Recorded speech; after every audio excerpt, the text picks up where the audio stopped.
કૃષ્ણએ સૌથી વધારે જો કોઈને પ્રેમ કર્યો હોય ને તો બ્રજવાસીઓને કર્યો છે. જેટલો પ્રેમ કૃષ્ણે બ્રજવાસીઓને કર્યો છે એટલો મથુરા વાસીઓને પણ નથી કર્યો. અને યાદ રાખજો, અતિશયોક્તિ નથી, પણ એટલો દ્વારકા વાસીઓને પણ નથી કર્યો એટલો બ્રજવાસીઓને કર્યો છે. ભલે આપણે દ્વારકા ન હોય, નહીં સત્ય જો હે वो तो है. જેટલો બ્રજવાસીએ કૃષ્ણને પ્રેમ કર્યો છે એટલો આ બ્રહ્માંડમાં કોઈ કરી નથી શક્યા. શ્રીમદ ભાગવત એ સાક્ષી પુરાવે છે. બ્રજ તો બ્રજ છે સાહેબ. અને જ્યારે બ્રજ જવાનો વારો આવે ને, મારી પ્રાર્થના છે બધાને, બ્રજની વાત થઈ છે તો બ્રજ જવાનો વારો આવે, સમય આવે, ત્યારે એક જ વિનમ્ર પ્રાર્થના કે ત્યાં ગયા પછી કોઈ પણ જાતના શબ્દનો પ્રયોગ નહીં, બિલકુલ મૌન અવસ્થા, અને બસ રટણ અને સ્મરણ, શ્રી રાધે શ્રી રાધે શ્રી રાધે. કારણ કે રાધા રાણી એ બ્રજની અધિષ્ઠાત્રી છે. કૃષ્ણ સ્વયં કહ્યું છે કે મને જો પ્રસન્ન બનાવવો હોય તો શ્રી કૃષ્ણ હે, શ્રી કૃષ્ણ હે, શ્રી કૃષ્ણ નહીં તો શ્રી રાધે શ્રી રાધે શ્રી રાધે. રાધા શબ્દથી કૃષ્ણ પ્રસન્ન બને છે.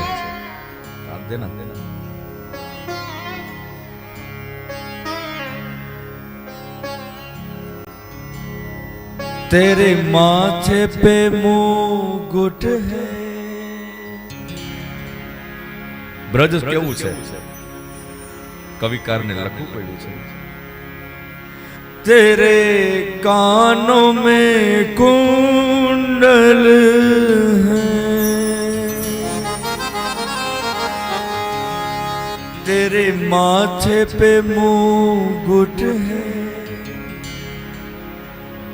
तेरे कानों में कुंडल है,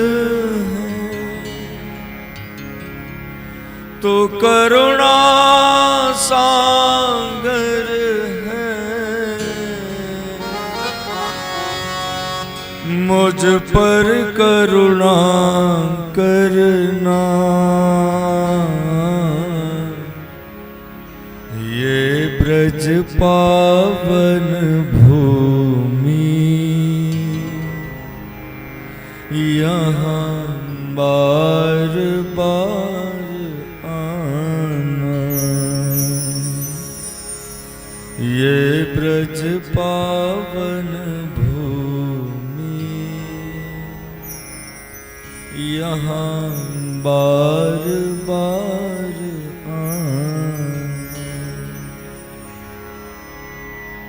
તો આ બ્રજની ભૂમિ છે. અને ત્યાં જાઓ એટલે રજ એ ચપટી લઈ અને જીહવાને સ્પર્શ કરે છે. એનું બહુ મોટું મહાત્મા છે. બ્રજની આ બ્રહ્માંડમાં કોઈ પણ જગ્યાએ જાઓ પણ એની રજનું ક્યાંય મહાત્મ્ય નથી. ભગવાન તો પૂરેપૂરા હોર દ્વારકા મર્યા છે, પણ દ્વારકા રજનું મહાત્મ્ય નથી. પણ 11 વર્ષ અને 52 દિવસ માત્ર એ કૃષ્ણ એ ગોકુળ અને વૃંદાવનમાં રહ્યા, પણ ત્યાંની રજનું મહાત્મ્ય છે. શું કામ? એટલા માટે કે ભગવાન કૃષ્ણ પરમાત્માના ચરણનો સીધો સ્પર્શ બ્રજની ભૂમિને થયો છે. સહાય